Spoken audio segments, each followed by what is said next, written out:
Good morning everyone, it's just gone 9 o'clock in the morning.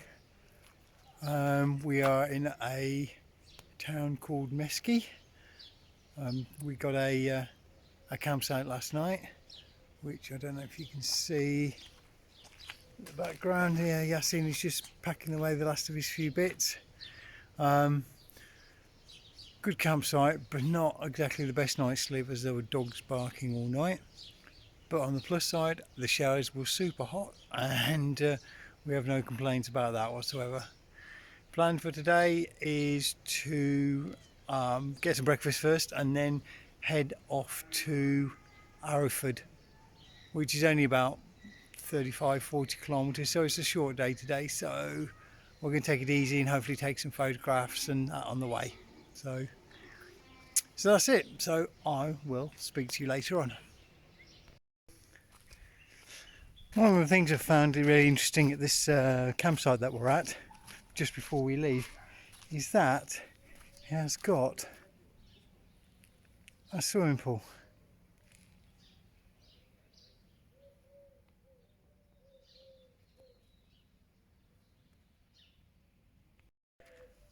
Unfortunately, what happened was that this swimming pool, which is quite huge, was fed by natural underground springs. And although it was cold water, the water used to be constantly coming in, and at the back there you can see where the water went out and went on its merry way, as well as filling up the swimming pool. Now, there was channels where the water went in as well, and over here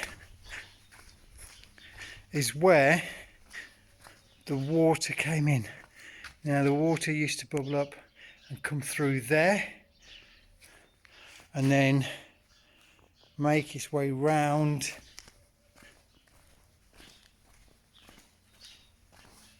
into the swimming pool. Now some ingenious person decided to build a swimming pool for everyone, but unfortunately with the droughts over the years, the spring dried up, and consequently because of that, so did the swimming pool.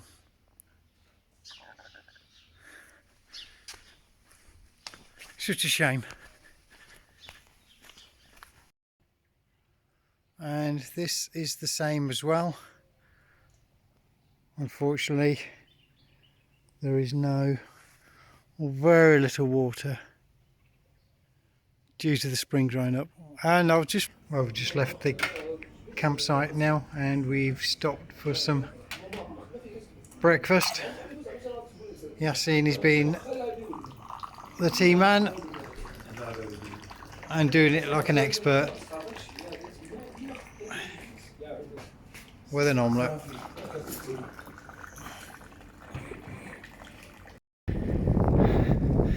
Well, we've done about 15 kilometres on our way to Arrowford, and this is my view today. It's very flat and very barren, so if it stays like this all day, I won't be doing much filming.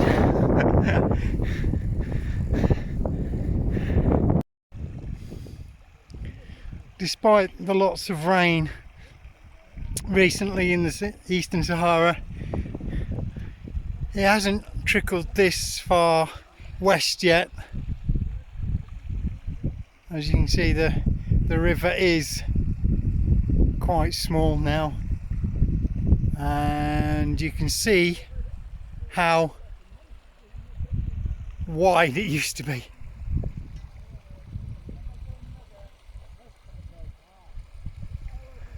Let's hope it comes back again.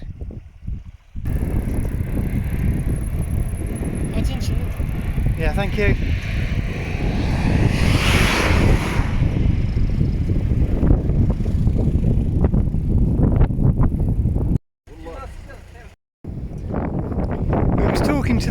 coffee man where we stopped, and he was telling us that all of this was not here a month ago, and that it was just barren, brown and lifeless. And due to the flooding and the rain they had here over such a short period of time, it's brought the oasis back to life. 1 month, that's absolutely amazing.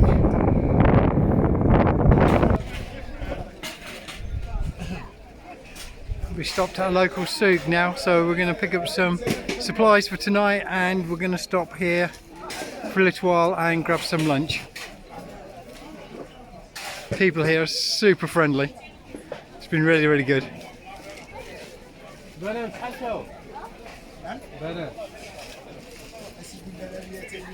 We've stopped for some lunch in a little grove of date trees.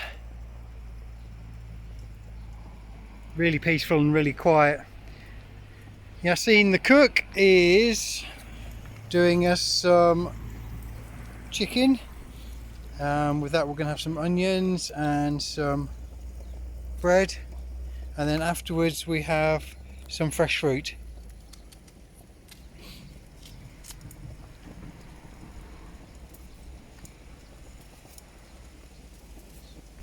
Got the old good old Whisperlight petrol cooker. I've used this on several trips now, and it has been so reliable. And as well as petrol, it can use any sort of fuel. You can use diesel, you can use anything, as long as if it's flammable, it can take it.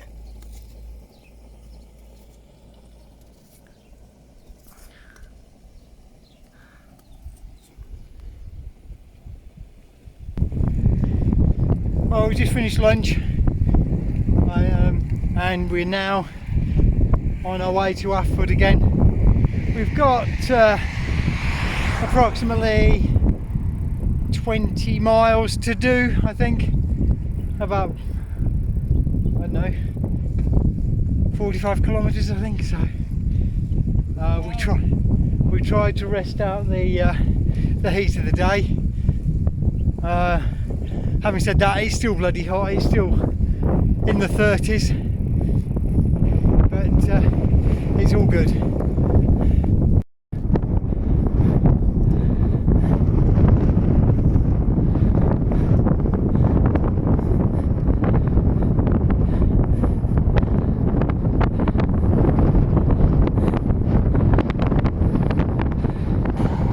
Well, it certainly is another hot day. It's still over 30 degrees at the moment, but luckily for us, every few miles there are these, and they are little watering holes which you can stop and just help yourself to the water. The water comes from the mountains over there and it goes underground. The only thing is, the longer you leave the tap running, the warmer the water gets. However, that doesn't matter when you're absolutely sweating away trying to keep cool. And what me and Yassine have been doing is we took our t-shirts off and soaked them, and then just put them back on again, and same with our hats as well. So hopefully that'll last us for another hour or so. Fingers crossed, we should get into Afud between 6 and half 6. And these are the incredible views. Now, I don't know if you can see it, but over on that one there is the remains of a building, whether it was a home, a castle or something like that, I don't know. But yeah, would you believe it? God knows how they got up and down that, I must admit. Anyway, onwards, speak to you later. Well, it's not often you come along the road and you come across a Tyrannosaurus Rex on your travels. But we have one here.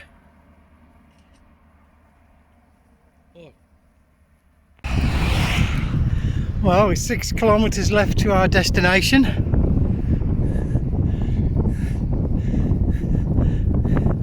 So not too far. The sun is starting to set a little bit, which is making it a lot cooler. I don't know if you can see this, but over there you actually the Sahara Desert. So I think though tomorrow we will go into the desert, we'll be in the desert more than what we are now. And over on the left, over the mountain ranges, is Algeria. So yeah, it's Sahara. Yassine's been teaching me some basic Arabic, although I'm pretty useless at it.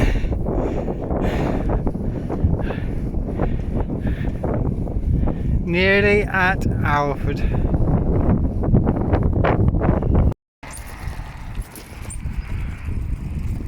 Making friends wherever we go.